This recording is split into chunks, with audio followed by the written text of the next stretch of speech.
My fellow Americans, I'm pleased to tell you today that I've signed legislation that will outlaw Russia forever. We begin bombing in 5 minutes.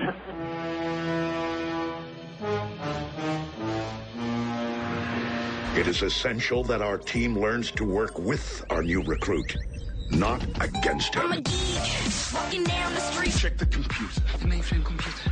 I access the mainframe. At the end of this day, one shall stand, one shall fall. Time to find out. Welcome to Basically a Geek Show.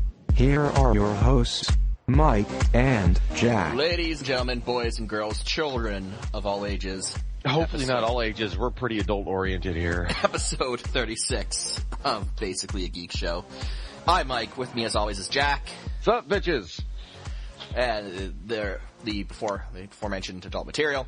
Let's jump right into it. New York ComicCon had a lot of reveals as far as Transformers go, both in terms of the action figure scene and in terms of the show scene. Amazing. Let's start with the show. Let's. So back at San Diego Comic-Con, they released that teaser trailer, which basically had a bunch of clips from the show, but there was no dialogue. They had this sort of generic music kind of playing over it. The music was the best part of it. And the whole point of it wasn't to really show you anything about the show, just like, this is how it's gonna look. But we didn't get anything in the way of plot. But we got a couple clips, 3 in total. And the clips themselves, let's talk about, I guess the first thing that stood out to me is Grimlock is in this. Yeah. And so that toy we talked about in the last show, about the Robots in Disguise Grimlock figure showing up, that was accurate. He is in this, but it appears as if he is a reformed Decepticon. I don't recall that being a plot point in the clips, but... No, it wasn't, but in the clips, you can see that he's got a Decepticon badge on him. Oh, okay. I did not notice that. I actually thought that I was kind of sidetracked. I was just kind of taking it in on the whole, and my thoughts on the Grimlock design, I actually kind of like it.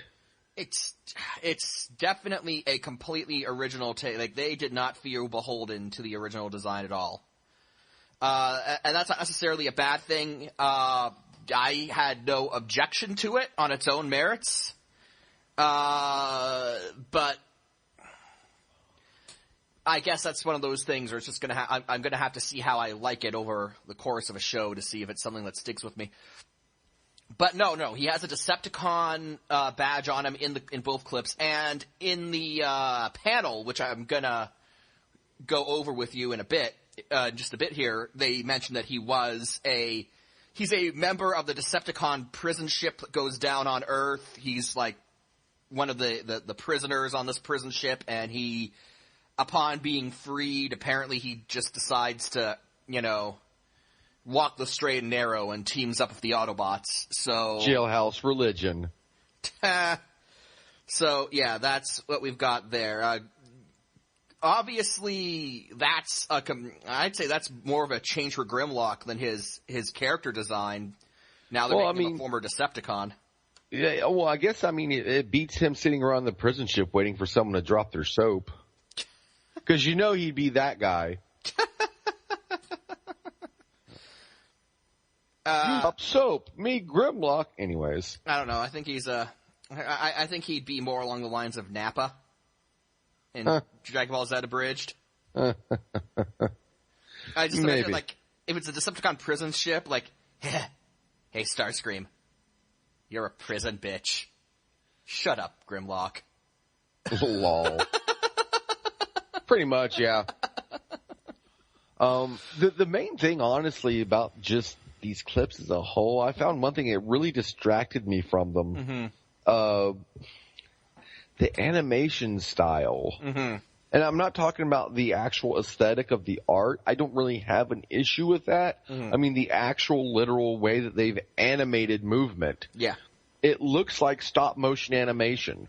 It's weird. From what I can tell, and this actually explained a lot, because my first thought upon seeing it in motion was that it looked like it was flash animated, but it looked like the art had sort of a watercolor texture to it, like paint texture. And apparently that is basically what it is. This is it's computerized cell shading over painted images. Which is fine. I mean, it's a different look, and it's better than animated. I don't really have much of an issue with, like, their artistic styling on this one all that much, except for what I mentioned, a few weeks ago about how all of them seem to have these fucking wing flaps on them and shit. It was more or less like the way they actually moved is very noticeable with the humans, more so than the bots. It's actually funny. The humans, I felt, looked more mechanical in their movements than the Autobots. Yeah, it's almost like frames were deliberately left out. Like every third or fourth frame was just like left out. And I don't know if it's a stylistic choice or they're literally leaving frames out to save money. I don't know which. Maybe one, half a dozen of the other. I don't know. It definitely has its own style to it, but yeah, the human animation really stood out to me, and not in a good way. Like, everything else has its own unique animated aesthetic to it, but the humans, that doesn't look like it's a stylistic choice. That looks like it's just poor animation. Yeah, it could be. I mean, there is a third option. It could just be flat out lack of fucks being given. Well, that qualifies as poor animation. Well, yeah. Well, that's what I was saying. Yeah. I mean, it could be, I was saying it could have been a stylistic choice. It could have been them saving money, or, yeah, as you say, it could just be flat out incompetence. It just seemed really, it was almost distracting with the humans. Like, their movements were kind of jerky.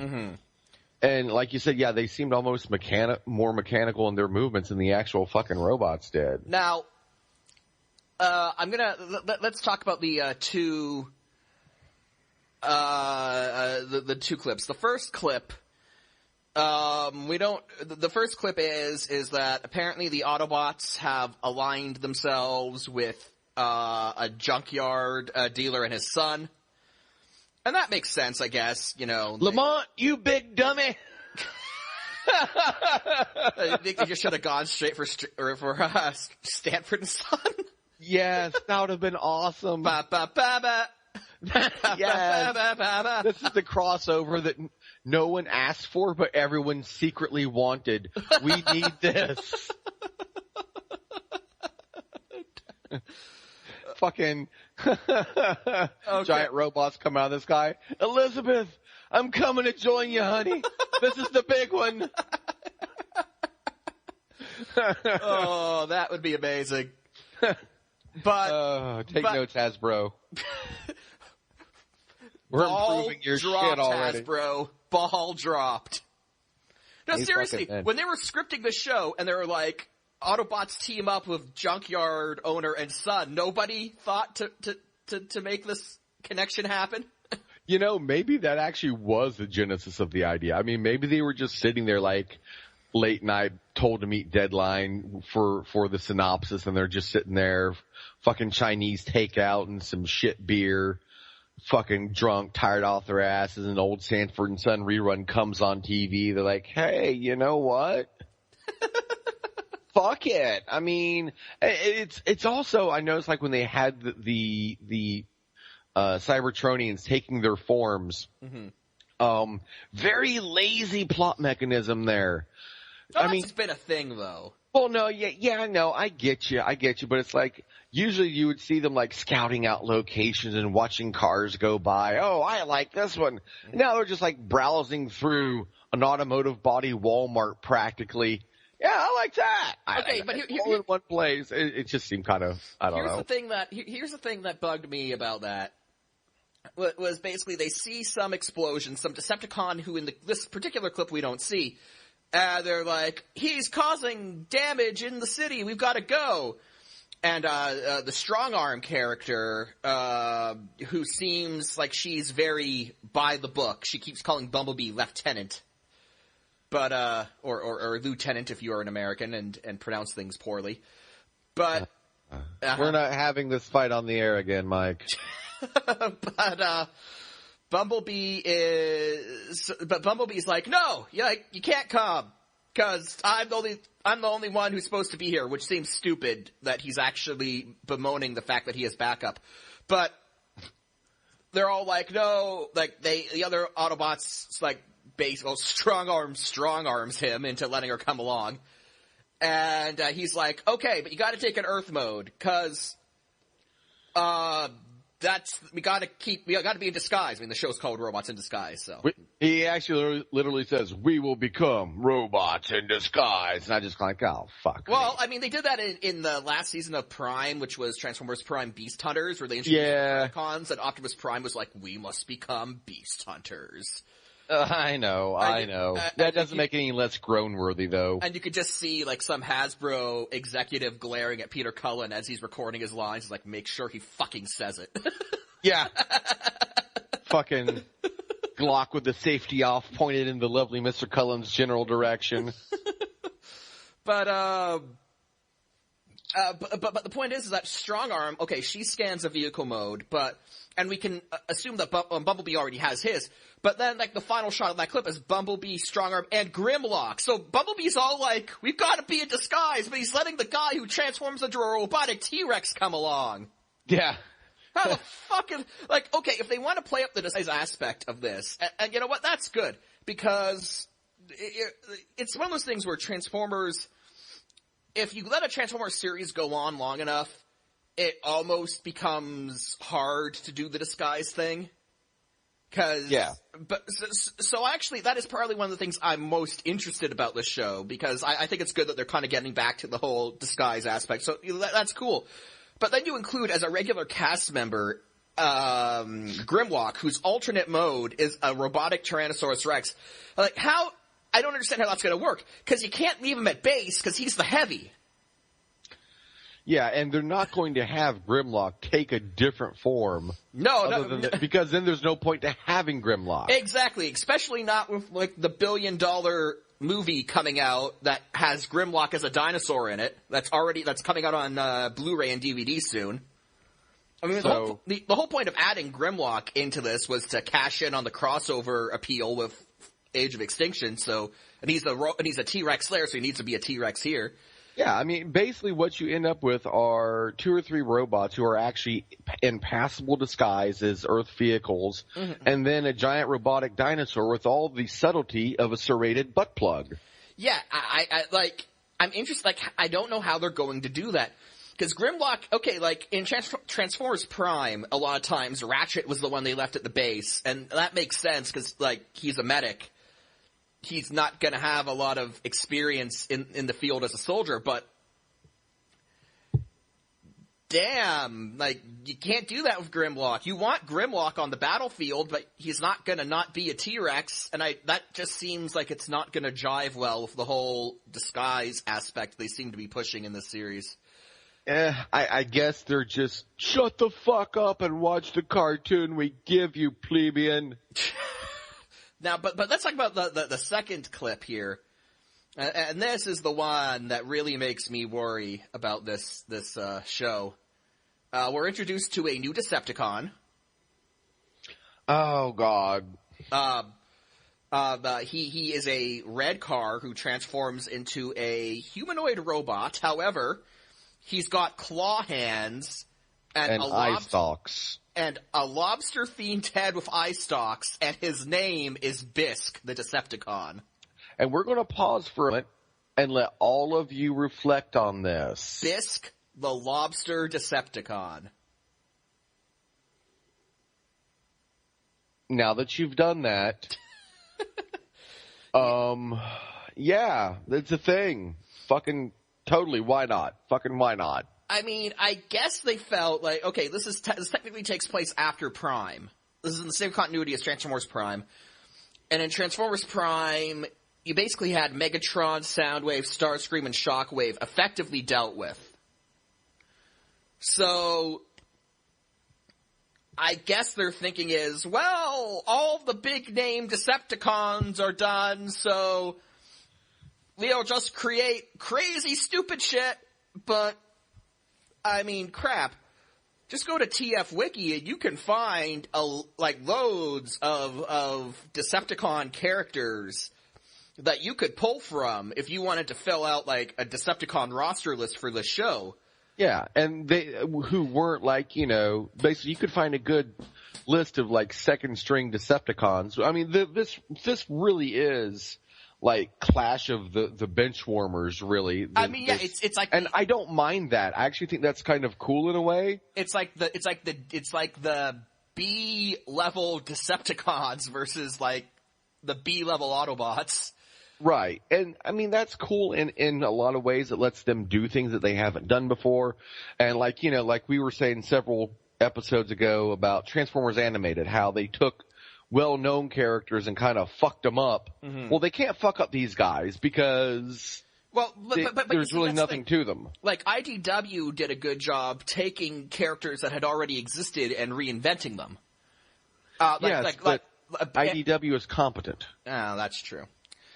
I'm just saying I would like to see them do something like that, where they took some lesser known characters who never really got much character to begin with, and use the show as, like, the show basically, like, we need a bunch of, like, second string Decepticons for our show. Let's go use a bunch of second string Decepticons that never got much development, and we'll use the show as a means to give them development. But instead, they're just creating Bisque the lobster bot, and I don't know how that's going to be.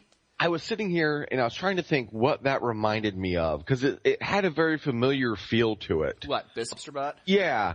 Well, not so much the bot himself, just the whole lack of fucks given with that. GoBots. Bisque is a GoBot. They put a fucking GoBot in a Transformers show. It does seem like Bisque would fit right alongside, what was it? Who was it? What, Tux? Was it Tux? Tux and Scooter, who, guess what he transforms into? You know what? You know what? GoBot sucked, but I'm just gonna say, I'd buy a new Tux toy if they made that. For those who don't know, Tux is a GoBot, and he was a Rolls Royce who transformed into a robot wearing a top hat. A metal top hat. A die-cast metal top hat. I will buy... They don't even have to make a new one. Just re-release the original one. Hasbro bought out Tonka, so they have the rights to the GoBots. So, yeah, make that. Needs to happen. Get on it, Hasbro. So that's Bisque the lobster bot. Why couldn't we have had Tux instead of Bisque? Tux was a bad guy. He was. Yeah. He was one of the renegades. If they had a quotient of retardation that they had to have in the show that Bisque kind of filled the need for, throw fucking Tux in there for crap's sake. You know what would have been hilarious if the entire Decepticon roster of the show was filled out by renegade GoBots. Coptor, Psykill, Crasher. Yeah. And Crasher was awesome, though. And then you just do this, thing where, like, the in-joke is that Bumblebee sucks so bad that he can only beat, the fucking D-level Decepticons who are just the GoBots because they suck ass. And this clip seems to actually put into focus what Bumblebee's role is. He is not Autobot Supreme Commander. He just seems to be leading this team, which is easier to stomach. I mean, I still don't like that he's the star of the show, but at least I know he's not leading the Autobots. I'm actually kind of glad now. I mean, I don't like Bumblebee leading anything, but at the same time, I mean, given kind of how they're doing this, I don't know. It feels like, well, yes, Optime is dead, though, spoilers, it's been alluded to that he won't be forever. We're going to get to that in just a second. But, you know, it's almost like, you know, Ultra Magnus, say, for example, who's probably taken over, I would say, is the leader of the Autobots. He's not having to dirty his hands with fucking Bisque. You know? It's like, whatever. This is beneath the Autobots who matter. Bumblebee, you fucking handle it. It's like, what? Like, fucking Bisque? No, I'm Ultra Magnus. I'm Michael Ironside, bitch. Bumblebee. I'm Ultra Magnus, motherfucker. Like, I don't know.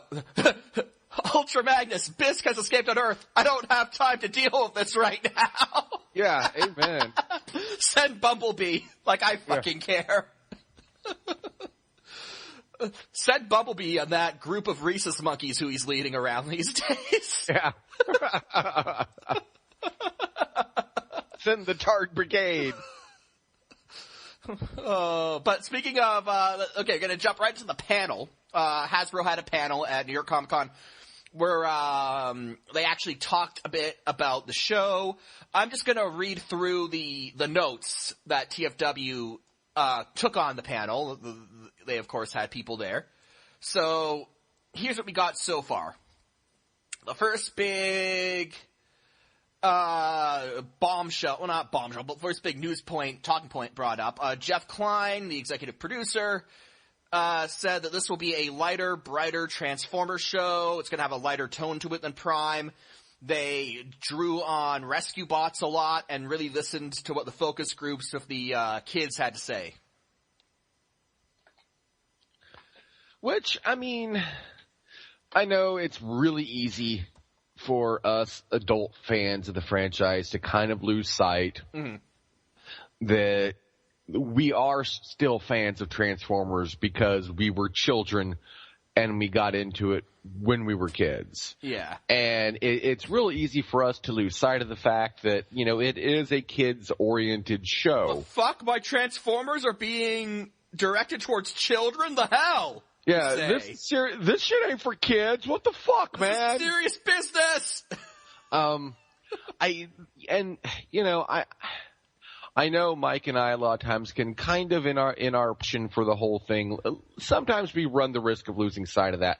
My only thing, honestly, if you take away the rage and the rage and more rage and the side of rage that comes with the form and the knights arguing on the internet with people who are clearly wrong. Oh, God damn it. Yes, they are so wrong. But when you take all that away, we do recognize that. I think and I'm not trying to speak for you, Mike, but I think you'd agree with me when I say what we actually want is a nice melding, a nice combination. Exactly. And G1 in a lot of ways kind of had that. G1 is dated in a lot of ways, but at the same time, if you look at it in the context of the time, like you watch it now, it's very much a mid-80s cartoon. Yeah. But if you actually look at it in the context of the mid-80s, it actually does hit a really nice sweet spot. Like, it's for kids, but it's not insultingly so. And this goes for any animated series that I see, really. I kind of hold it up to the benchmark, which is Batman the Animated Series.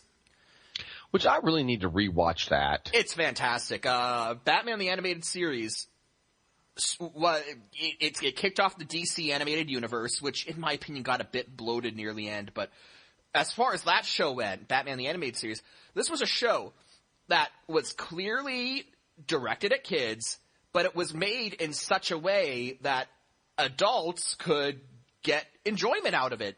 In fact, they said, the producers said that when they were writing it, they said, we wanted something that kids would enjoy watching, but something that their parents would also enjoy watching with them. Yeah. And so Batman the Animated Series is sort of my standard bearer when it comes to animated cartoons, especially animated cartoons with an action bent to them like Transformers has. It's like, by all means, I'm not asking for Transformers buckets of blood.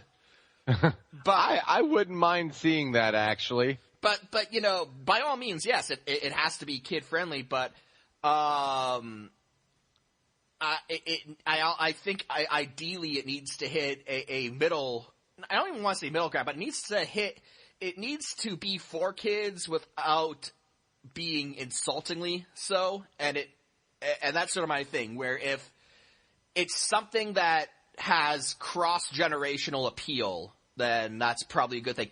I think they tried to go for that with Prime, but honestly, they just made it a bit too boring. Yeah, they tried to make it, I guess, quote-unquote, heavy, and it was, you know, a more, I guess you could say, teenage/adult oriented. Mm-hmm. Well, they had that episode where Ratchet got roid rage. Yeah, and it just kind of a lot of times came across as being, like you said, boring. I mean, Prime gets a lot of criticism for being one-dimensional, and I've always said not always. He's not always like that. Mm-hmm. I mean, G1 Prime was, yeah, kind of, but not really. No, not really. I mean, there's that episode where he's learning to play basketball. Yeah. And he tosses the giant basketball at Spikes. Compute quickly! Yeah, you know, so he had some stuff like that, and, you know, Mike and I have discussed that before, so he's, but a booby trap that traps boobies. Exactly. But I mean, in Transformers Prime, he was so boringly one note that I just, and again, using the Batman the Animated Series benchmark, like, that managed to be heavy at times without being boring. And it kind of seemed like they were going for that in Prime, but just missing the mark. And here, they just decide to give up on it altogether. I don't think it's going to be Rescue Bots level of kitty kitsch, but at the same time, it will be lighter. And again, that's not necessarily a bad thing. I will certainly give it a fair chance to, you know, entertain me. I'm not looking for much out of a Transformer show. I just, you know, if I can watch a full episode of it and be like, you know what, that was fun for 20 minutes. That's all it really needs to be. Whether or not this is that, based on a few clips, I don't know. Bisque the Lobster Bot does worry me, admittedly. But Bisque the Lobster Bot should worry every fucking body.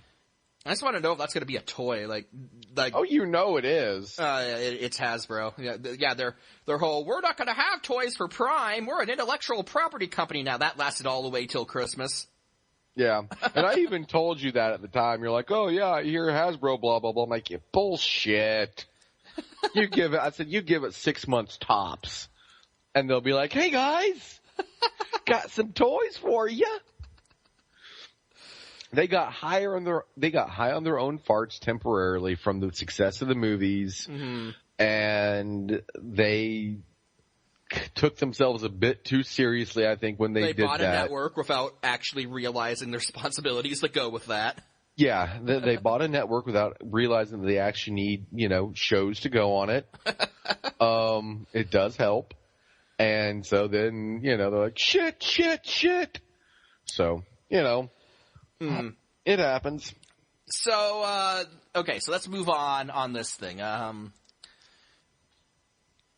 Hasbro Studios, they said they wanted to mix it up with some new characters this time around. As far as the Autobots go, I mean, we've still got some recognizable names in the Autobot cast, but really, if you compare who the main cast of most Transformers shows are, this is kind of a shakeup because, well, Bumblebee's still there, but Sideswipe hasn't been featured in a show for a long. I don't think Sideswipe's actually been in a show since. I think he was in Armada. I think he had one episode appearance in Armada.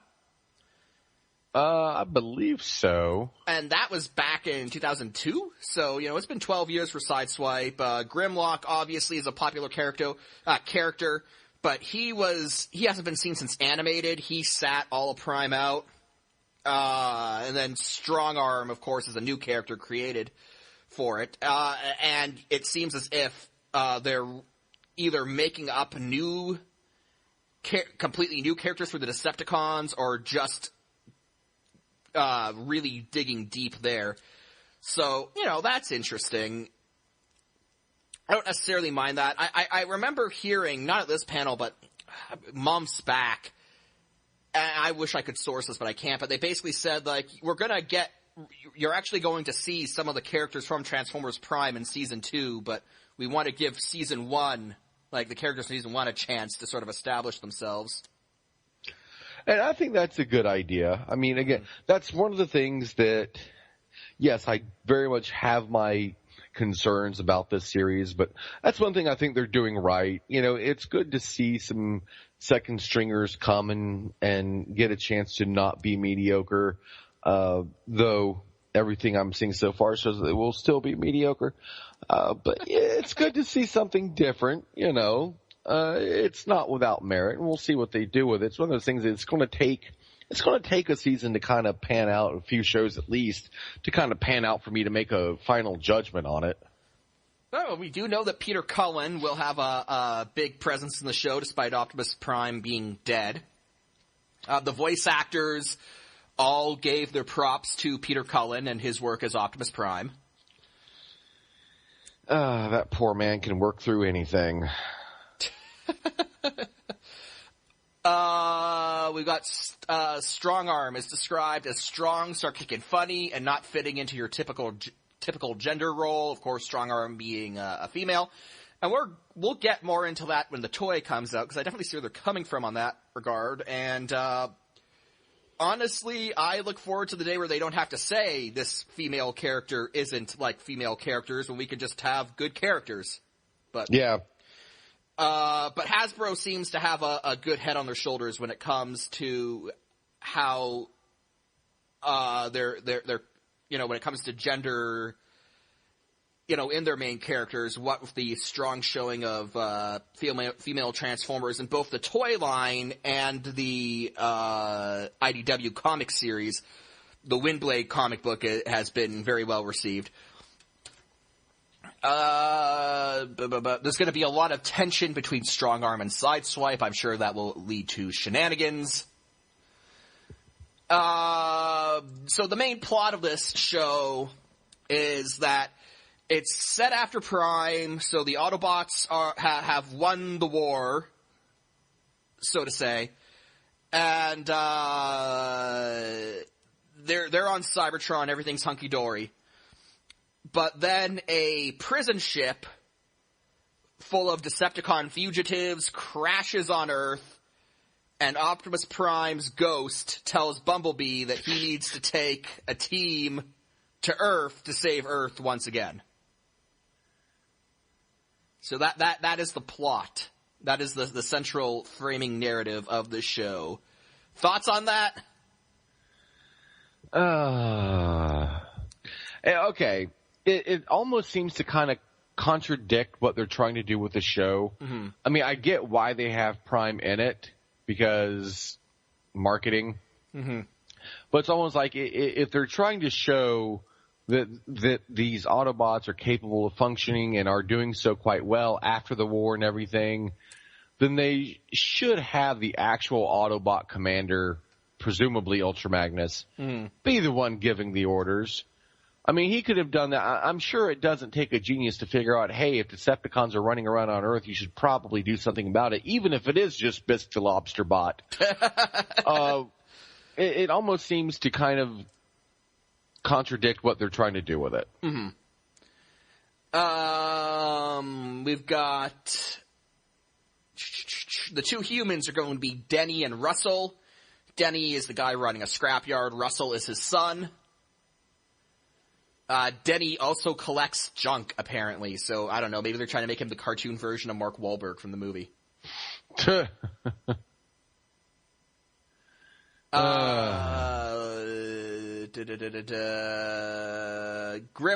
Grimlock is apparently going to be fighting with Bumblebee for leadership every episode. And Grimlock, in this new show, he's going to speak normally. They're not going to do the broken English thing. Oh, really? Well, that's good. And that's really all we've got in terms of the new Robots in Disguise show. Your thoughts are based from where you were after the limited information we got at San Diego Comic-Con. We've now had New York Comic-Con. Has any of this really, have your worries been confirmed, or are you feeling more positive about the show? Not really. I'm still just as pessimistic as I was before. I mean, I'm still going to give it a shot. Mm-hmm. I didn't have high expectations of it then. I really don't now.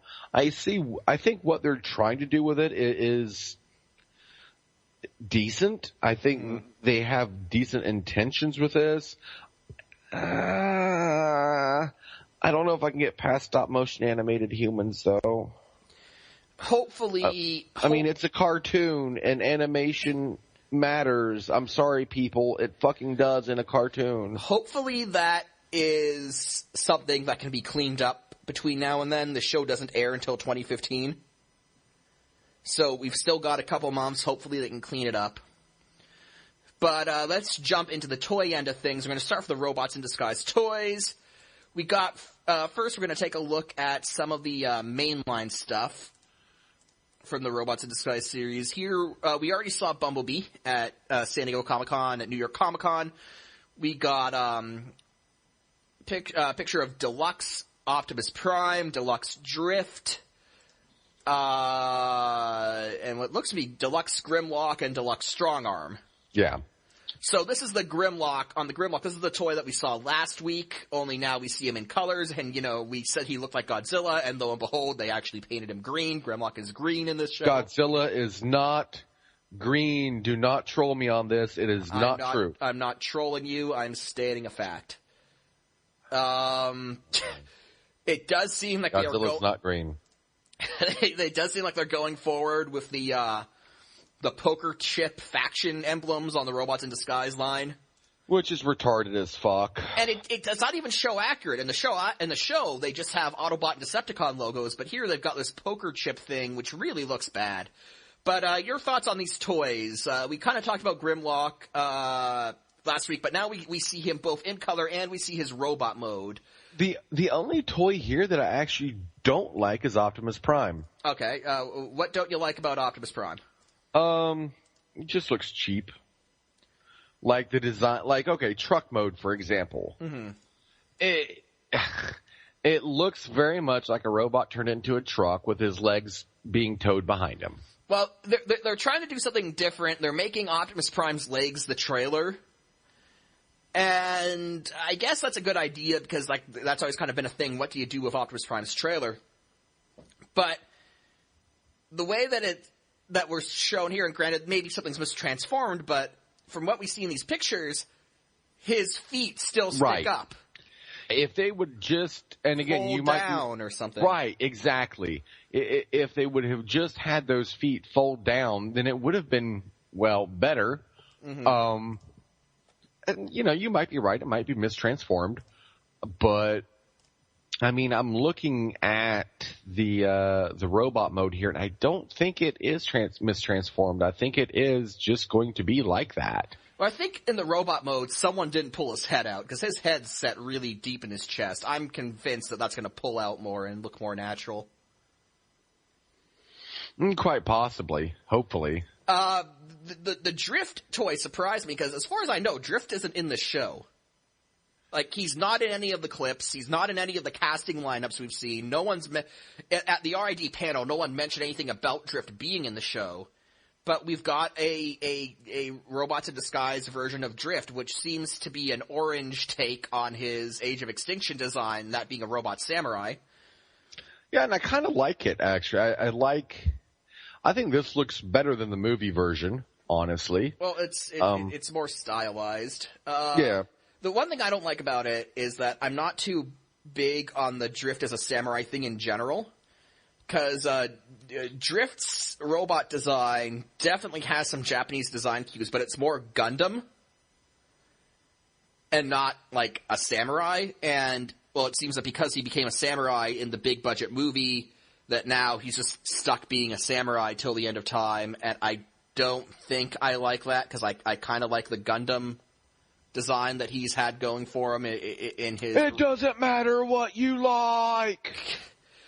But this seems like, again, like Grimlock, it's put in there to kind of tie in with the movie, like, hey, kids who saw Age of Extinction, they saw Drift, and if they like Drift, then we'll give them a Drift in this one, too.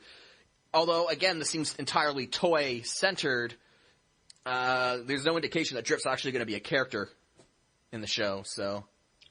Well, I mean, they always do end up introducing new characters. With Drift recently being in the movie, I wouldn't be surprised if they actually brought him in. Maybe. I'm just saying that we haven't seen anything to indicate it as such. What do you think of Grimlock now that we've seen his robot mode and we've seen him in color? Not bad. Not bad. I don't like that head. The arms are what bother me, just how hollow they are on the inside. Mm-hmm. It wouldn't have been much to have filled those in or put something over them. Mm-hmm. But on the whole, I don't mind it. I actually kind of like the head. Mm-hmm. It's just randomly orange. His face is randomly orange. Oh, you mean robot mode. Yeah. Okay. Derp. Yeah, no, I'm not digging the face sculpt in that. It looks too Transformers animated for me, honestly. And his eyes are so far apart, makes him look a little bit derp. Now let's talk about Strong Arm, because this is the one that a lot of people are interested in, because this takes the traditional design cues that are usually associated with female Transformers and throws them out the window. Traditionally speaking, female Transformers are either sports cars or they're motorcycles, and that is to give them very slim physiques. They give them the go-go stripper boots, and they give them the chest plate that resembles boobs. That's the traditional. That is the Strong Arm is slash fiction fodder if I ever seen it. How so? Because she bucks all those trends. Exactly. Okay, explain. God, you're going to make me. Okay. And you said it. Well, I thought it would be obvious. Okay. She's female, but kind of not the conventional, kind of with a masculine look to her body. Okay. You get where I'm going? Uh-huh. Yeah. But I kind of want to make you say it. I think we're going to see some Butch Lesbo bot going on. Oh, well, And that's not meant to offend anybody. That's just what I see. That's how I see Rule 34 being applied to this. And that's just pointing out the pervy nature of the internet, which, God damn it. But as far just on the base of it, I like Strong Arm because I do too. One, I don't know. She looks just construction-wise, she looks solid. No hollow parts as far as I can see. SUVs, I think generally make good robots because they pack together nice. The robots have enough mass to them that they feel solid. And the fact that she manages to look feminine without sort of relying on a lot of this is a good step forward, if for no other reason than variety. Female Transformers have been pegged into certain design cues that they all sort of had to follow. And if we can break out of that, we can get some more interesting designs, more interesting characters out of it, then by all means, yeah. So I like Strong Arm. In fact, I think she's probably the best looking one of these four. The only thing that I would say is kind of has me going like, what? Mm-hmm. Why do we have the samurai head thing? I don't see that as samurai so much as I see that as Gundam, which is based on samurai, but it's like high-tech samurai. Yeah. Drift is more traditional samurai. Strong Arm's head crest seems very Gundam-esque.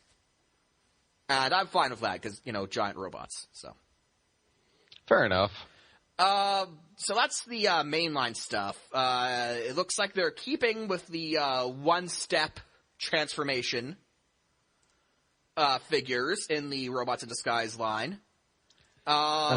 Yeah. These look just as bad as the movie ones do. Yeah, these also are basically Happy Meal quality toys that you can spend the same money that a Happy Meal would cost and not get the food with it. Mm-hmm. And as far as I know, there will be better versions of all of these characters. So you have no reason to actually spend money on any of these. Pretty much. So here's the last sort of robots in disguise toy list. These are mostly Legion class, which are the $5 sized ones. Yeah. Except for the Grimlock. The Grimlock is something... Well, there is a Legion class Grimlock, but there's also something called Hyper Change Heroes Grimlock. And I don't know what that is. I don't know what Hyper Change Heroes Grimlock is. But apparently... Do they even know? I think, like, okay, if you go to, like, Walmart now, like, in the Transformers aisle, they have, like, this giant Age of Extinction Grimlock.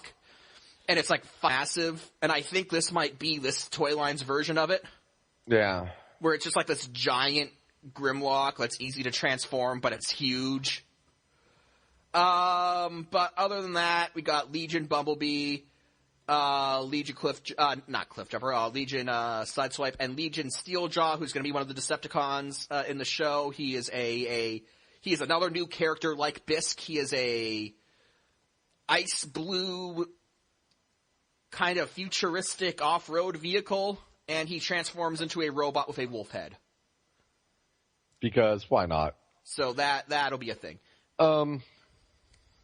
As far as, you know, I always until the One Pump Chumps came around, I always classified these as basically just garbage. The Legend class ones have generally speaking, okay. There are two different kinds of Legends toys. If a Legends,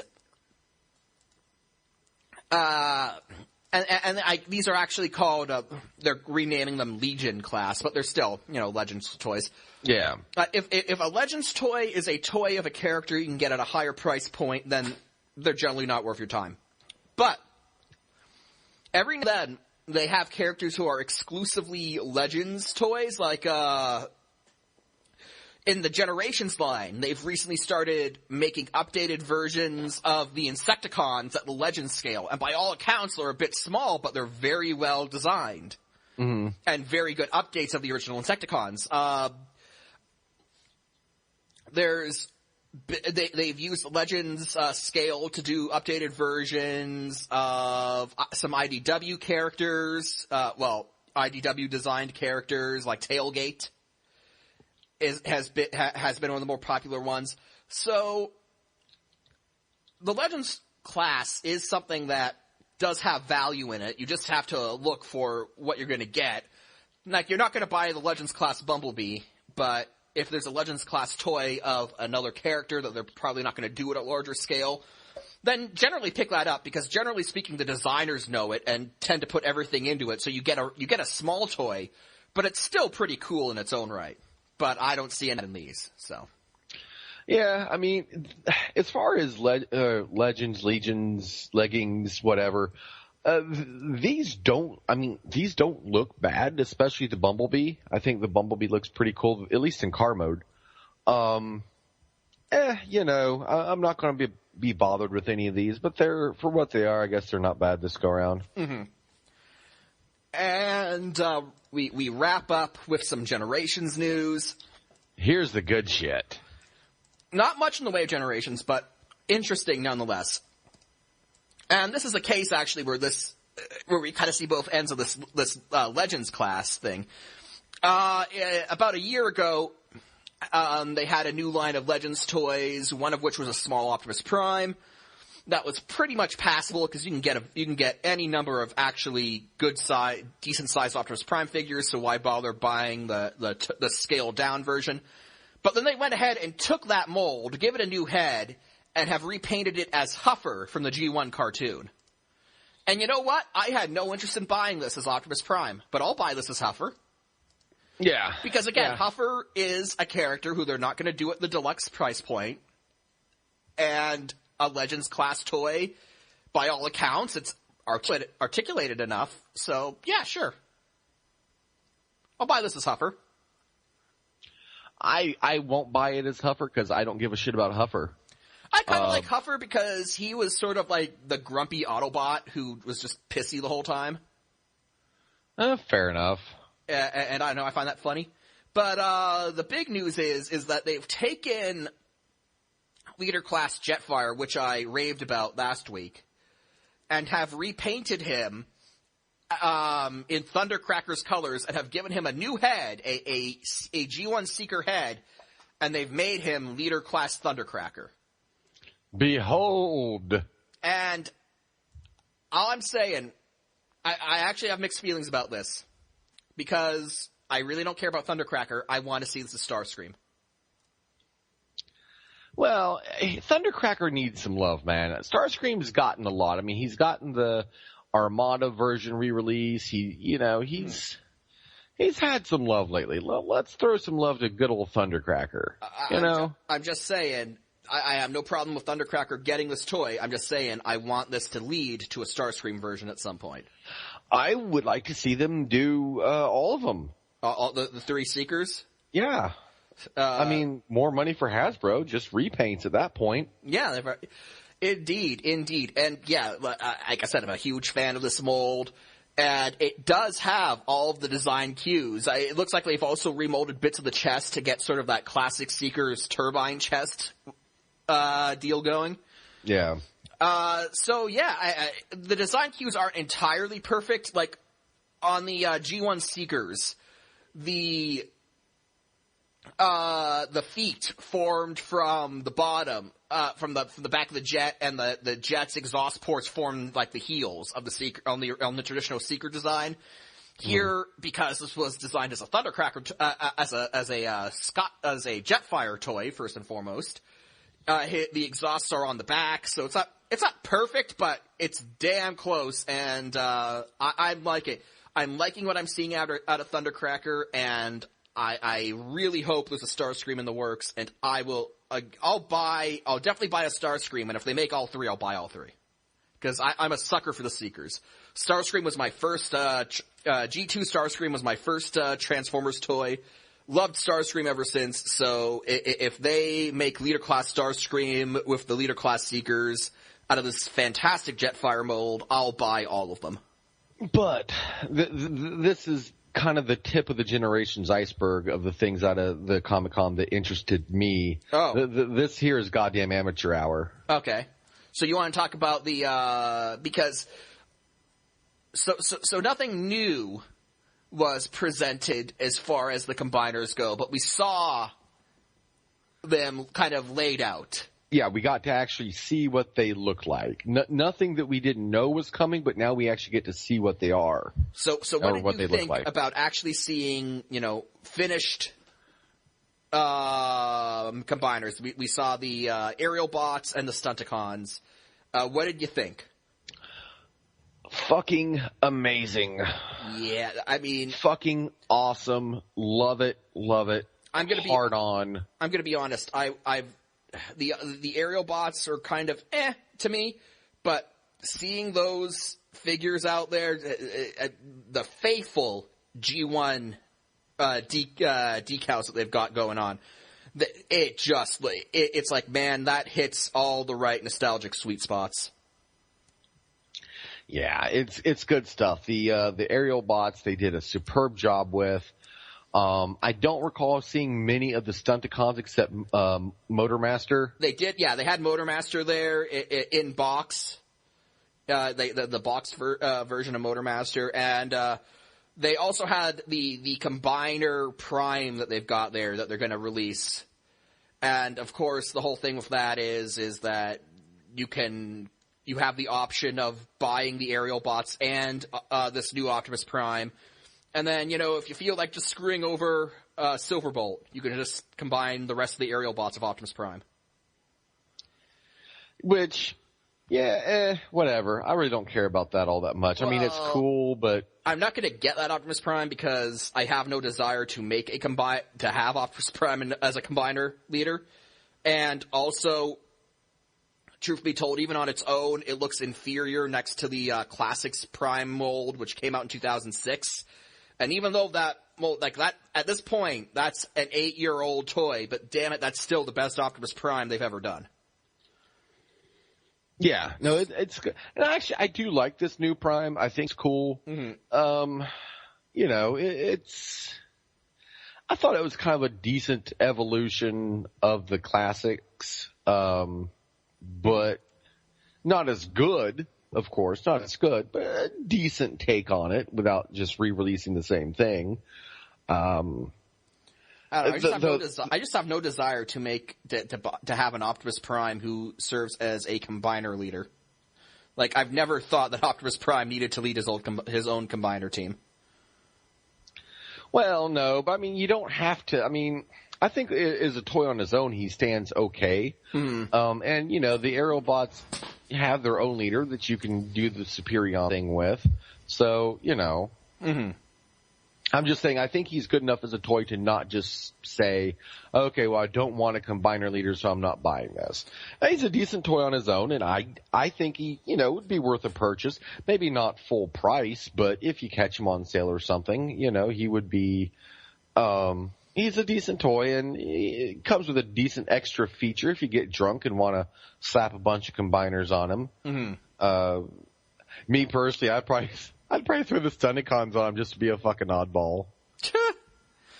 I'm actually looking forward to the Decepticons. I'm a bit disappointed we didn't get to see more of them at the show because I'm curious to see how I love Breakdown's decal. So I'd be interested to see how that looks actually in person. But that pretty much does it as far as Transformers goes. Let's talk about Robert Downey Jr.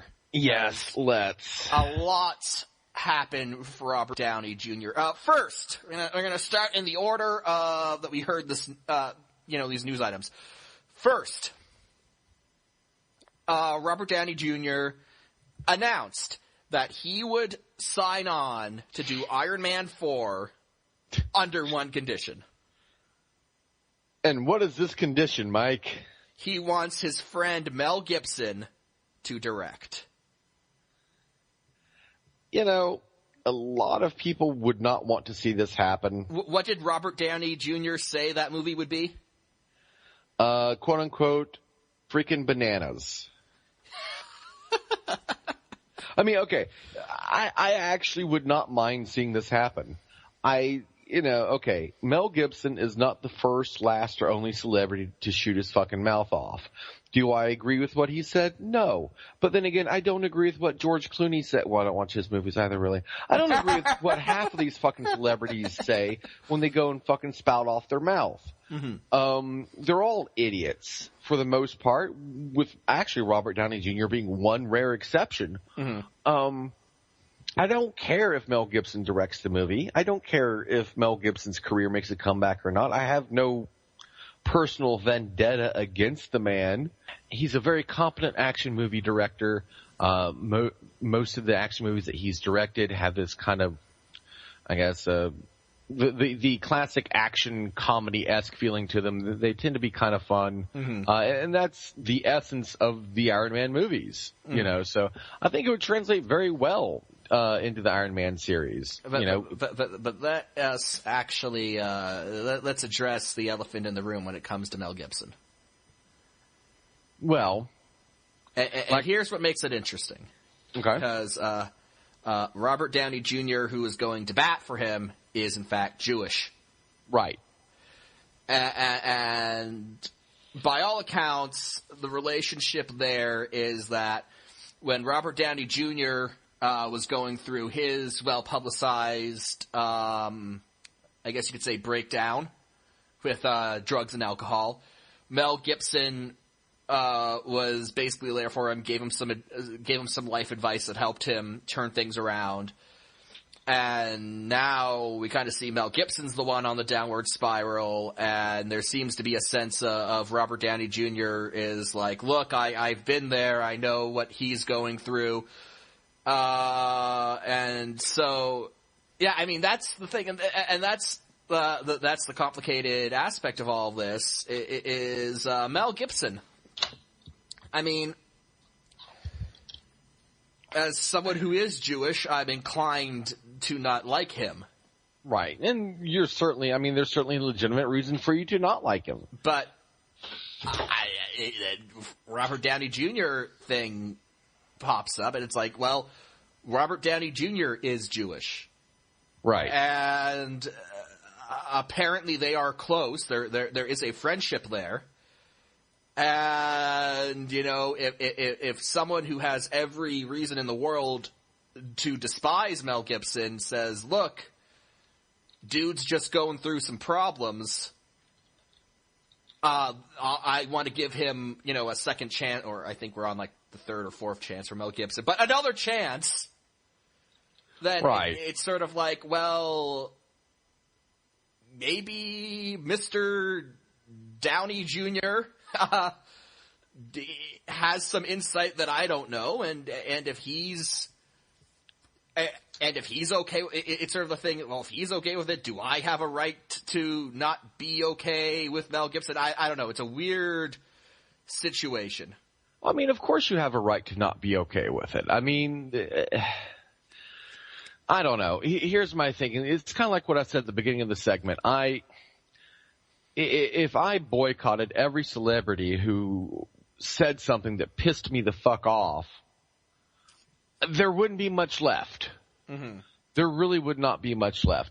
And Mel Gibson, by far, has had fewer fuck-ups than a lot of them who have careers. I mean, okay, you've got Charlie Sheen, who's just a walking... Does he have a career, though? Does Charlie Sheen legitimately have a career now? He has a brand that he's built around being a fucktard. He is his own brand, and his brand is being insane. Okay. You had Lindsay Lohan. Let's look at fucking Miley Cyrus and her crazy shit. But does, like, Lindsay Lohan, does she have a career, though? Like, I can't even remember the last time she was in anything that was notable.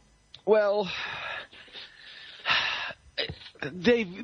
whether they have careers at this moment isn't now. I can tell you, Charlie Sheen. I mean, I believe he still has like an active series that he's in, Anger Management on FX. I thought that was canceled. So, is that still happening? I don't know, but either way, though, these chances were given to these people after they exhibited significant quantities of the gene abnormality known as batshit. And the thing about Gibson, though, is that he did, I mean, like I said, this isn't the second, this isn't Robert Downey Jr. trying to get Mel Gibson a second chance. Mel's on chance number 3 or 4 now. Like, there was the first incident that spurred it on when he was pulled over for drunk driving. He went on that anti-Semitic rant against the cop. Well, it's not Mr. Gibson's fault, sir. The cop is part of the Zionist conspiracy. Then there was the incident. I think where the phone recording was leaked, where he went off on his then girlfriend and just ranted like a crazy person. And who hasn't ranted like a crazy person to their significant other? And then after that, we steer the train back into Naziville, when he's supposedly working on a film about the Maccabees, which is just hilarious in its own right. I have no idea how that fucking came together. But he starts going off on an anti-Semitic rant against, you know, one of the co-producers on the film. Yeah. So, I mean, at this point, it's like third or fourth chance for Mel Gibson. And like, I understand giving someone a second chance, but at a certain point, it's like, dude... You used up all your chances. So let me ask you this: whether or not you and I think Mel deserves another chance is of course irrelevant. What's relevant is what Disney and Marvel think. Say for example, Disney's a very image conscious company. They are. I honestly. Maybe Robert Downey Jr. said this knowing they'll be like, no, and then he won't have to do it. Maybe he said that because he's just thinking, okay, well, they'll never agree to that in a million years, so yeah. Possibly, and that ties into something else, but, like, again, and this goes into the next part, this kind of bleeds over to the next topic, is that Robert Downey Jr. and Chris Evans have been signed on for a cinematic adaptation of Marvel Civil War, the Captain America vs. Iron Man thing. Yeah. And so we know that Robert Downey Jr. agreed to extend his original Marvel deal by 2 films to do Avengers 2 and 3. and he's already signed on to do Marvel Civil War. So what's another movie? I mean... No, it's the opposite of that from Disney's perspective. Disney's like, why do we have to give in to his demands for Iron Man 4? We've already got him for 3 more movies. We don't need to make Iron Man 4 to keep Iron Man in theaters. True, and that is a very true and valid point. Okay, so hypothetically, if this movie got made... Well, okay, this is the other interesting fact on this, is that Iron Man 3 burned me bad, man. And, like... Yeah, I know. I don't know, like, and look, I liked Kiss Kiss Bang Bang, which was a Shane Black movie, so I went into Iron Man 3 thinking that was gonna be the shiznit, and then Shane Black... It was shiz, alright. He burnt me. So, you know, that's the thing. I'm always gonna be... From this point onward, I'm naturally going to be cautious about the standalone Iron Man films because it's already the series in a lot of ways to me already kind of crashed into the side of a mountain, and so whether like I don't know, it would depend on the story, I guess. Like. Would depend on what they were doing in the movie, is my answer. Like, what the plot is. Yeah. I can't even, well, see, that's like, I can't even say what the plot appears to be, because we all thought we knew what the plot to Iron Man 3 was gonna be, and then it turned out to not be that. So. It was ass! So, I don't even know, like, and this sucks, because Iron Man's my favorite superhero, and I don't want to feel this way about, like, the standalone Iron Man film franchise, but it's gotten to the point now where I'm like, I don't know. Like, like, my immediate reaction to the question, would you see Iron Man 4, should be hell yes, but in all honesty, it's just, maybe. So, your answer is maybe, but not even just so much based on the Mel Gibson question. It's based on just where the series has gone so far. Yeah, but see, that's the thing. It's maybe on a good day, and then you add in Mel Gibson. Yeah. And it's like, well, that's just compounding the reason not to see. But then again, it all goes, but then that's why this is interesting, because it all goes back. And again, Robert Downey Jr. is Jewish.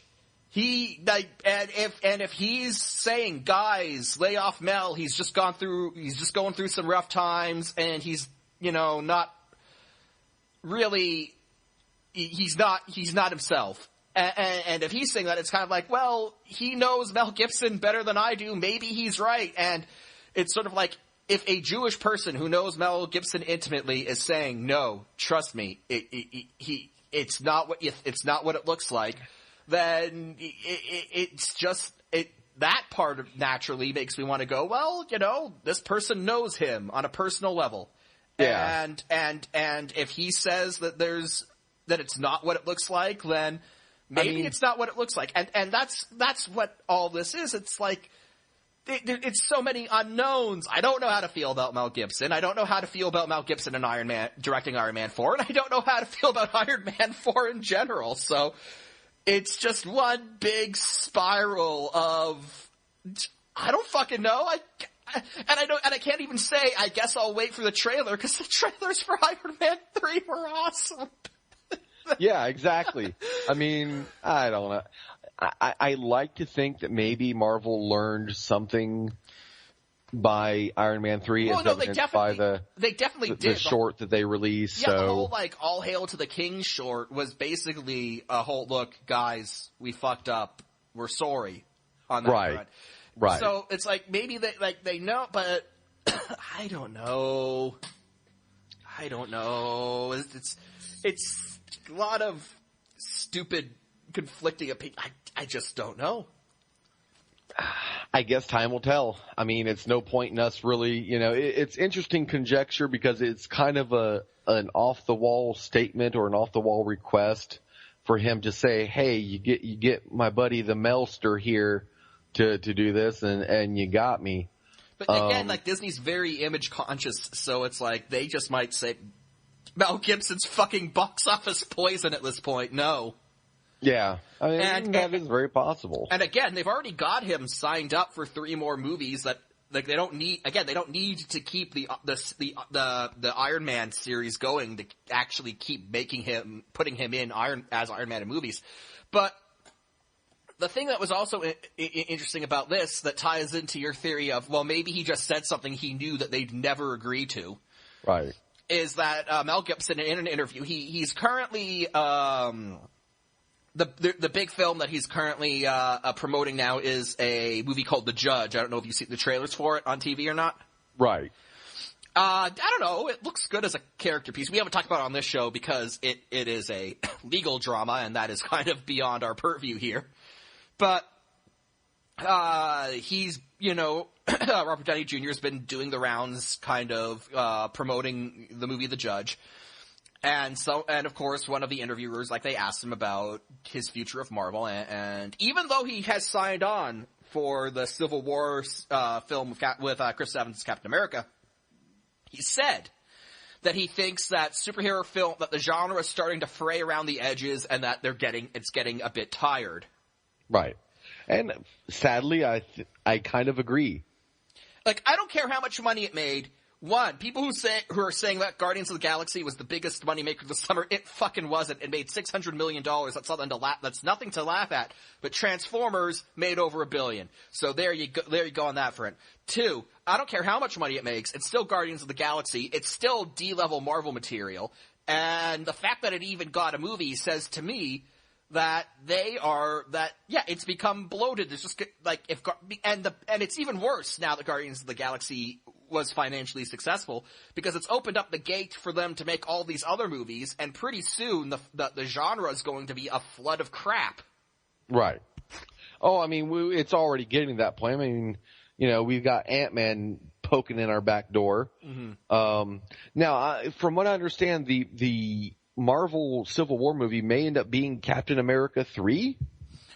It's weird. It's been called Captain America Civil War is the title that they've been putting out there, but from everything that I've gathered, everything that we've gathered, I should say, indicates that Captain America 3 will actually be Captain America going after Bucky the Winter Soldier.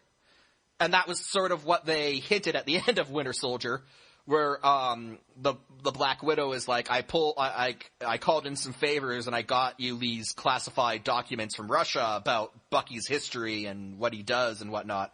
So that was sort of the Winter Soldier was introduced to the Winter Soldier, but the end of that movie sort of hinted that Captain America would kind of chase him down in the next one. But yeah, no, the Civil War movie is being touted as Captain America Civil War, which is odd. I don't really care what it's called. Fact of the matter is that Civil War, I love the Civil War story.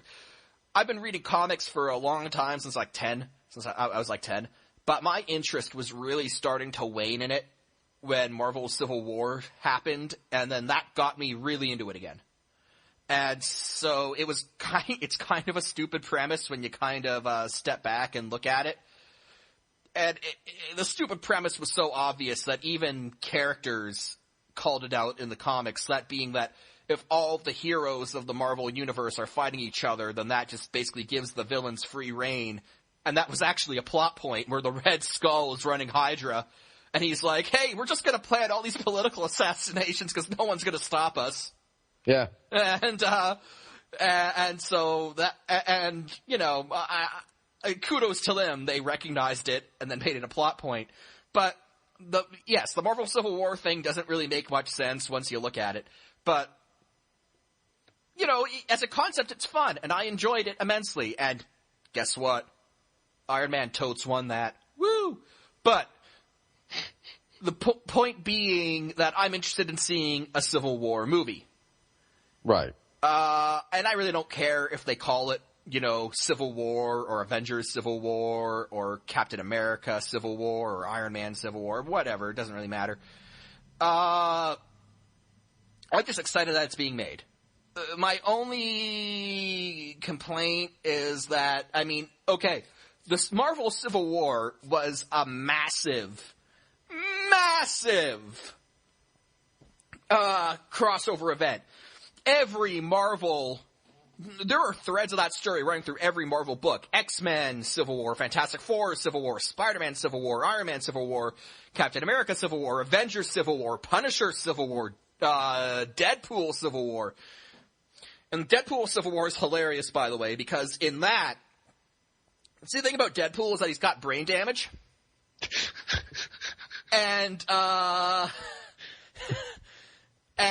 he's not stupid, and he's not mentally challenged, but the brain damage has kind of affected his sanity. Right. So he's not mentally challenged, he's just insane. Nuts, yeah. He's just nuts. And so, basically in Marvel Civil War, what happens is the premise of Civil War is there's a Superhero Registration Act that's passed. Iron Man champions the Registration Act. Captain America thinks it's discrimination, and the Marvel Cinematic Universe splits between those two sides, and there's a huge conflict. In the Civil War, U.S. government forces approach Deadpool and basically say, hey, do you want to work for the government? And then they give him a badge, and he's like, a badge must mean I'm a good guy! And so, yeah, so Daredevil Civil War is hilarious. But, point being, it's a massive, massive, massive storyline with multiple plot points. If someone asked me, where do I start with Civil War, I honestly wouldn't be able to tell you, because there's just, I guess the best way, if you wanted to just stick to a single book, read all of the Avengers issues from the Civil War, and that covers the major plot points, but you're still going to be missing so much. Is it enough for one, is it too much for one movie? And I almost think that if you're going to make a Marvel Civil War movie, it's got to at least be 2 parts. Yeah, it sounds like a pretty big undertaking now. From what I gather, now this whole Civil War thing that they did, it's not actually the most popular storyline that they've had, though, amongst the fans. It was pretty divisive. Obviously, fans also tended to fall into one or two camps, Iron Man's camp or Captain America's camp. And then people complained about what they saw as characters being betrayed to fit one or two camps. Like, Spider-Man ping-ponged in between the two sides, and a lot of Spider-Man fans were like, well, what the fuck? Like, the character's fucking ruined now. A lot of people thought that Marvel went out of their way to make Tony Stark seem evil with the whole siding with the government thing, which is weird, because after Civil War was over, Marvel came out and said, we knew from the start Iron Man was going to win, and from the start we knew that Tony was the one who was morally right. So Marvel was writing a story where the writers saw Tony as being in the right, but people were complaining that they made him too evil. That's just like weird. Apparently there was just some writer-reader disconnect there that people were just not on the same page. But, it's divisive, but its importance cannot be understated. So, honestly, I don't think, even people who have a problem with Civil War, I don't think that they could deny that this is an idea for a movie that should probably happen, because it is really important. And in a lot of ways, they already started hinting at it in the first Avengers movie, where you see a lot of tension between Captain America and Iron Man. So, in that regard, you could say, it's been planted there from the beginning. Well, I think, I don't know, it would be interesting. It'll be interesting to see. I personally don't think they can put it all in one movie and have it actually be, I don't know, as epic feeling as what you're describing. It's, it's kind of a sprawling story. And even if you cut it down to just the main plot points, I'd still gotta think that's at least a 2-movie story. Like, trying to cram it all into one, just not gonna work. We'll see. Indeed. So, we're gonna shift gears again. We discussed the Ninja Turtles, earlier on the show, a few weeks back. We gave our thoughts on the movie, on character design. It turns out the studio has now released concept art for Bebop, Rocksteady, and Krang. Yeah. Now, these were intended to have been used possibly in the first movie. This is not any kind of confirmation or indication that they will be in the second. Yeah, this is just all from the earliest production stages in the movie before they even knew what the plot would be. And they're like, well, let's just make concept art for all of these things. Right. But it is interesting in the sense that, besides the designs themselves, it shows that it's not something that they would necessarily shy away from if they were serious enough about it to even, have concept art drawn up. Well, they did mention, the director of the film did mention a sequel was in the works, and he did mention that the sequel would draw heavily on Dimension X. So already that at least gets Krang in there. Right. And you know what? I like the concept art for Krang. I like the concept art for all. They did a better job with these than they did with the fucking Turtles. Yeah, Bebop and Rocksteady actually look really, really good. But the thing that really stood out to me was Krang, because, we've made fun of his stupid robot suit in the cartoon multiple times. And here, they recognize that. Like, the robot they gave him in this concept art looks very good. And if they were going to do live-action Krang and that's what he looked like, yeah, I'd be on board for that. Yeah, the body is much less looking like a middle-aged bald man robot in a Speedo. Mm-hmm. It's got a very, sleek alien kind of look to it. Mm-hmm. It looks good. I like it. And Bebop and Rocksteady look just like, live-action interpretations of their form should be. Mm-hmm. Indeed. Yeah. I really like this. And you know what? I hope we get Bebop and Rocksteady too, because I'm going to say that I really liked Shredder's. I think I'm one of the few people who liked Shredder's design. I think Shredder's design would have been much more well received if they had toned down the shaky cam.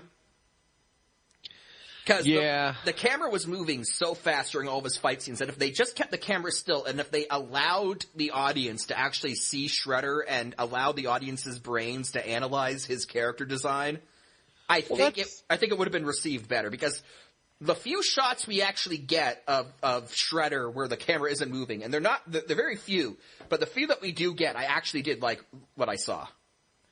Well, that was a problem with the Transformers movie too. All of them. I mean, a lot of times the action is so fast, you have no goddamn clue what the hell is going on. And I really wish it would stop fucking doing that.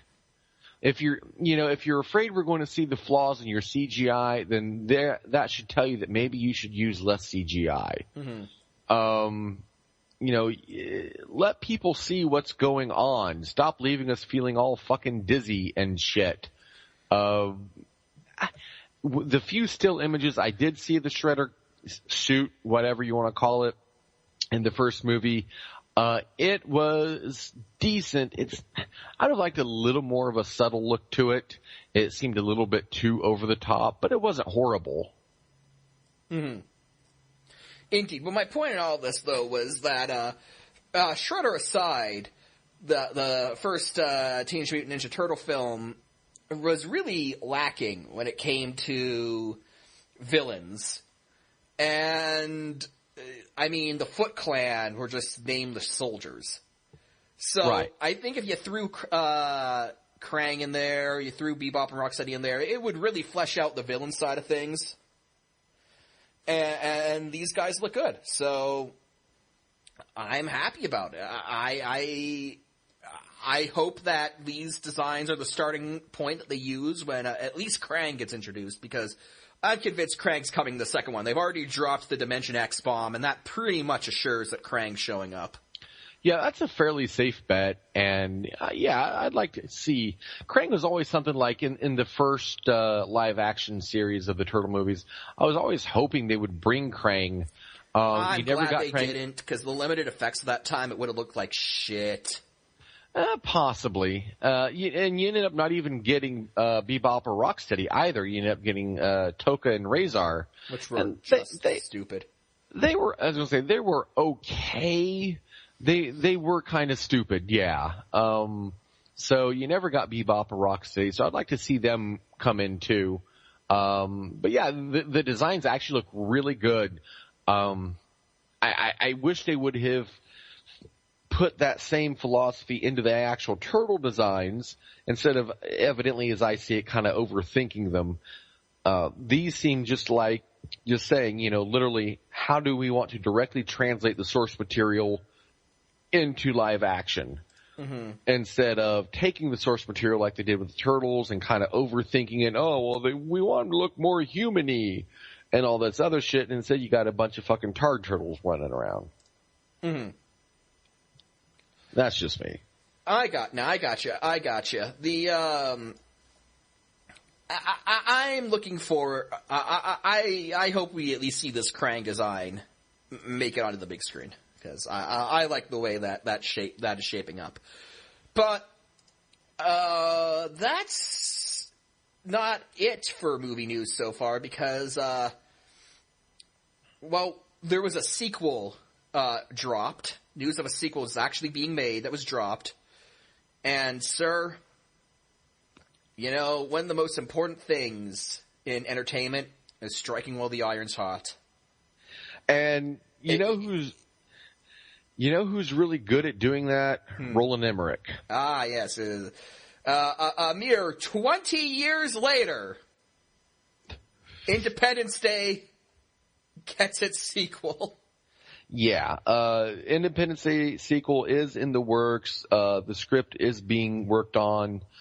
It is being directed by Roland Emmerich. It will also have Bill Pullman and Jeff Goldblum. Will Smith is not... it hasn't been come out and divulged flatly that he will not be in it, but more or less saying, don't really look for him. I'm just going to say that Will Smith, if you look at his career as a whole, Will Smith is one of the most charismatic actors in Hollywood. But for the past 5 years or so, he has really stopped giving a shit. Yeah, he has. I'm kind of almost thinking like they were sitting here like, should we try to get Will Smith? And then they seen After Earth and like, nah, fuck that shit. It seems like, I don't know, like, it just seems like Will Smith has, the past couple of years has just devolved into this lifeless, boring actor. And it's such a change of pace because like I said, Will Smith, he's charismatic. He basically when he's bringing his A game, he basically owns any movie he's in. He's basically Will Smith in any movie he's in, though. But you know what? That's good enough. Yeah, it is. He doesn't. That's all he needs to be. If he's cast in a role that is applicable to that template, then yes, it is more than enough. And his character, I can't even remember what his character's name was in Independence Day. I don't either. But that character was Gilman, I think. I don't know. No, but that character was perfect for him, and you know what? He was one of the best parts about it. Yeah, he was. But I mean, on the flip side though, you do have Jeff Goldblum, and he was just absolutely fucking awesome in that movie. By the way, I just want to point out that in Independence Day, the world was saved by a black man and a Jew. Yeah. Yeah, so, it totally was. When they landed back on Earth, they would have been like, and fuck all of y'all! Lol. Yeah, and Bill Pullman, I've always kind of liked him too. His presidential speech in that movie. What has he done since then? I don't know, but he's cool, and that movie alone makes me a fan. To be honest with you, his president's speech in that movie never fails to give me chills. Thomas Whitmore. I want to see what the Whitmore Presidential Library would be like. That would be an interesting one, wouldn't it? Yeah. Basically, from what I understand, the supposed plot line, very basic here, is, it takes place real time. So 20 years after the first alien invasion. Well, it's been 20 years. They have to acknowledge the time skip. Yeah, but they're at least making it work in the sense of the whole thing is supposed to be 20 years after the initial alien attack. You know, mankind has reverse engineered a lot of the alien technology. Terran Empire. Woo! Yeah, and, you know, under the fear of them returning, have kind of built up militaristically in preparation for it. And then, you know, basically the first attack was simply a first wave, and then the second wave shows up, the main fleet. It took the aliens 20 years to get around to that second wave? Well, you're talking, you know, interstellar travel. It's not like running down to the fucking Quickie Mart. I don't know. They seem to be moving pretty fast. You don't know when they left. You don't know when they departed. You don't know how long it took them to get to us. I'm just saying, 20 years, like, wow. I really hope that's the answer and not like, you know, they were just sitting on their asses, just like, well, we'll get around to that eventually. And who knows, maybe technologically, maybe their race progresses or has progressed so slowly. I mean, they could be, you know, they could have been sentient, industrial, whatever you want to call it, for thousands of years longer than us. And maybe it just took them that long to get to this point. And for them, 20 years is like, okay, well, we're showing up the day after. Whereas for us, it's like, oh, hey, we got shit to figure out. Let's get this. You know, referencing the kind of, I guess is what I'm thinking of, the Harry Turtledove World War series, where Earth is invaded during World War II, except the aliens attacking have progressed technologically at such an iterative rate over the years that humanity's ability to adapt so quickly just seems like careless and crazy and unthinkable to them. It's just chaotic and they can't deal with it. And they had scouted us in the Middle Ages and seen us riding horses and expected us to be about that same level when they arrived in the early 1940s. Mm-hmm. So, you know, it could be a situation similar to that, maybe. I don't know. And, yeah, possible. But, what do you think of the possibility of Will Smith gets involved on the condition that his son gets a role? I'd just rather not see him in the movie. God. I mean, the movie, if Will Smith actually comes and gives a shit, he would be a benefit to the movie. But just the mere presence of Will Smith is not going to guarantee that. He would actually have to be there and care. Mm-hmm. If he's just going to show up and phone it in, then no, he's better off not being in it and let Jeff Goldblum handle it. Because Goldblum was awesome in that movie. He was definitely one of the best parts of it in a movie that had very few bad parts as far as I'm concerned. I'm still not sure how he was able to hack an alien mothership with like a Mac, but well, you know what? Reasons. Hollywood, fuck off. Oh, back in the days before Roland Emmerich's name was box office poison. Yeah, you know, that movie was, and I know Independence Day gets a lot of crap from people just for being a mindless action movie. And to you people, I say, fuck off. I'm going to say Independence Day is probably the movie I've seen the most. I saw the most in theaters. I dragged my parents to see Independence Day probably 10 times when it was in theaters. When I went to see Independence Day in the theaters, I took my actual first girlfriend with me. I was 16. Mm-hmm. And that movie was so good, it took my mind off the fact that I knew she was cheating on me. For that 2 hours, you know what? I did not care. Things were blowing up, and I was happy. Mm-hmm. So good on you, Mr. Emmerich, for that. Except you pissed in my soul 3 years later. We will celebrate our Independence Day. Indeed. So awesome. So fucking awesome. I hope the sequel is even one half as awesome as the first movie. If it is, then I'll be a happy fucking camper. Tell them how to take the bastards down. Indeed. Let's do this again. This time without the oops. Which is very similar to us rating in WoW. Yeah. Let's try that again without the oops. Yeah. So yeah, other movies that are kind of being tossed around in the not solidified category, the Ghostbusters reboot. Ah, man, this is first we got news that it was going to be they wanted to do an all-female Ghostbusters movie, and then Dan Aykroyd comes out and is like, Sony wants a whole cinematic universe based around the Ghostbusters. And he was talking about Ghostbusters at 9 years old and Ghostbusters in high school.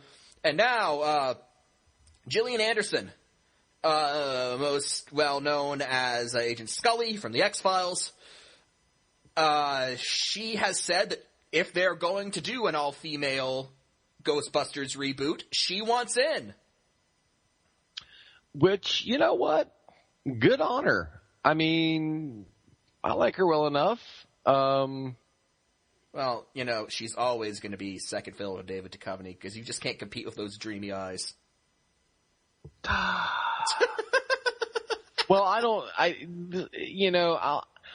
like David Duchovny as much as the next guy. I think he's awesome, and if he signs on for the movie, what could David Duchovny be though in an all-female Ghostbusters movie? I don't know. Maybe it'd be almost like a Charlie's Angels thing, and he'd be like Charlie. I don't fucking know. And we don't even know that it's going to be an all-female Ghostbusters movie. Mm-hmm. We don't know that for sure. I mean, Gillian Anderson being in the movie, if she were to in fact be in it, I mean, one female does not constitute all female. And I stand by what I said earlier. I hope if it ends up being all female that they're not doing it just for that sake. That's fucking stupid. If you have a plot that works and is good for it, then yeah, fine. If that's how it ends up, fine. But don't just set out and sculpt an entire movie around that. That's a recipe for a shit-tastic movie. Mm-hmm. But yeah, no, I'd like to see her as a ghost. I mean, she's used to dealing with the paranormal with her characters. And hey, let's get Duchovny in here, man. Let's have it be, Mulder and Scully taking down the Stay Puft Marshmallow Man, because fuck it. Why not? I mean, Sony knows one thing and one thing only, that they want to do something with this fucking franchise. As far as the rest is to what it goes, all they can do is stick their finger up their butt and then sniff it. They have no fucking clue what they want to do with it, seems like. They want to do a reboot. No, now they want to give us the Chronicles of the Ghostbusters since their first shit in their pants at 3 days old. And they want to do a fucking universe. Probably an MMO is in the works. Wouldn't fucking surprise me. They have no goddamn clue what they want, except that they know they want to do something because people want to see something with the Ghostbusters. Well, we know what we want to see. We want to see Ghostbusters 3, but that's not going to happen now because Harold Ramos was selfish and died. So we're not going to have that. Thank you, Mr. Ramos. So, we're not going to get what we wanted, but I think the fans are willing to take a reboot if it's done well. Mm-hmm. But figure your shit out, Sony. Figure your fucking shit out. Sony just seems to be flailing uncontrollably at this point. They are. They're oh, God damn it. But, speaking of MMOs, something big happened today in the World of Warcraft. Patch 6.0 launched today. Yes. Patch 6. Now, Patch 6.0 is not the Warlords of Draenor expansion. That will be released on November 13th. So we are less than 1 month away. Actually, just 1 day shy of a month away. Yep. But this is what is called the pre-expansion event. Right.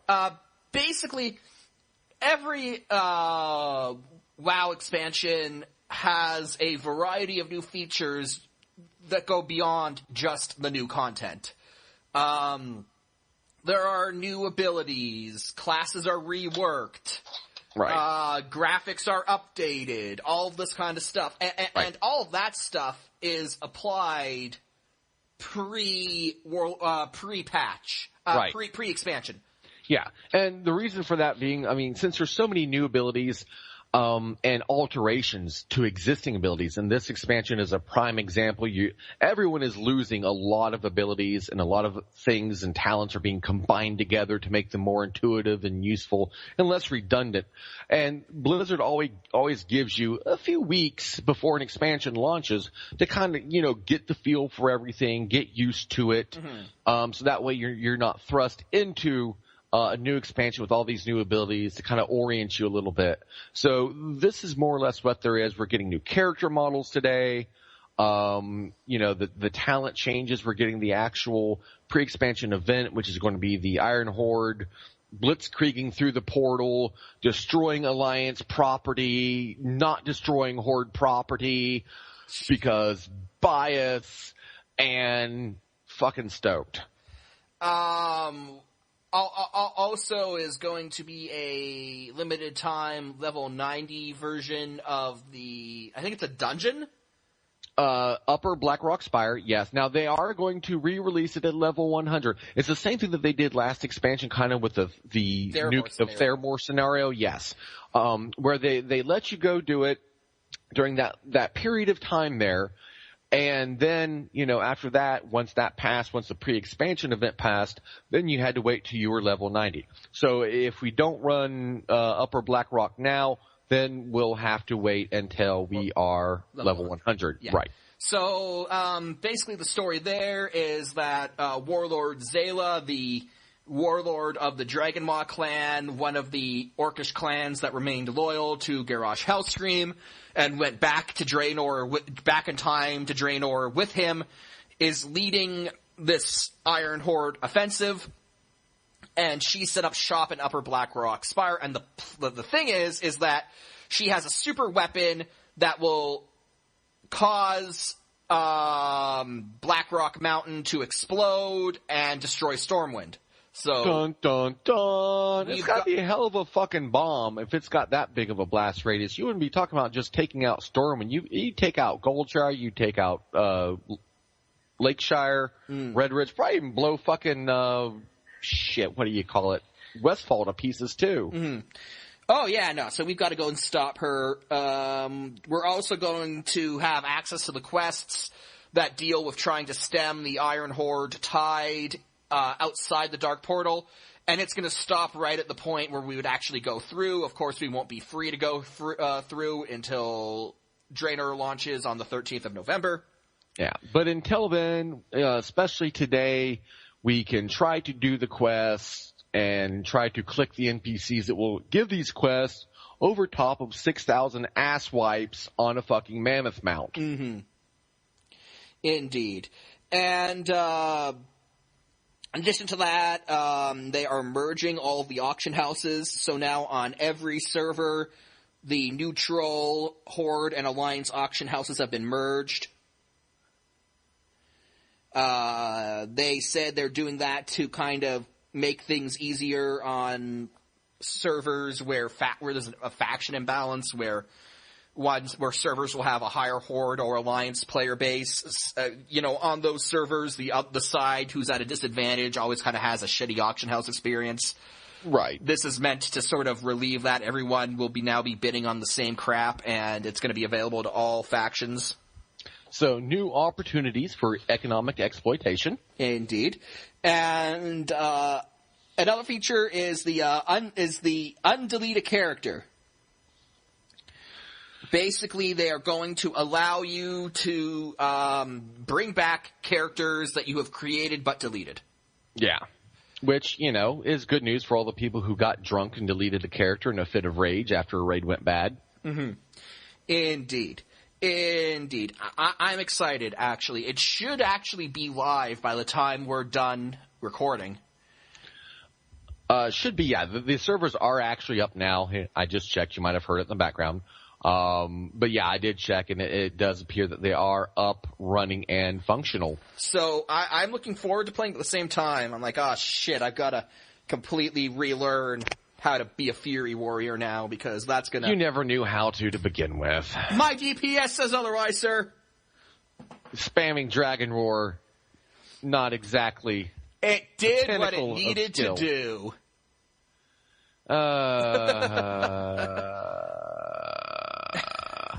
So yeah, it is. How was Divine Storm working for you? You know, pretty damn good because they're buffing it, so fuck off. Aw, yeah, son. They're just doing it, and probably Paladins will be deleted from the game tomorrow. They're just luring me into a false sense of security.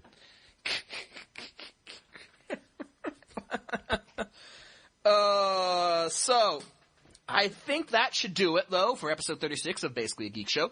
You can catch us on all of our platforms, Stitcher, Spreaker, YouTube, iTunes, at sportslogos.net, at forums.taishu.org, TFW 2005, all of those places. Hit us up on Twitter at a Geek Show, and send us an email at basicallyageekshow@gmail.com.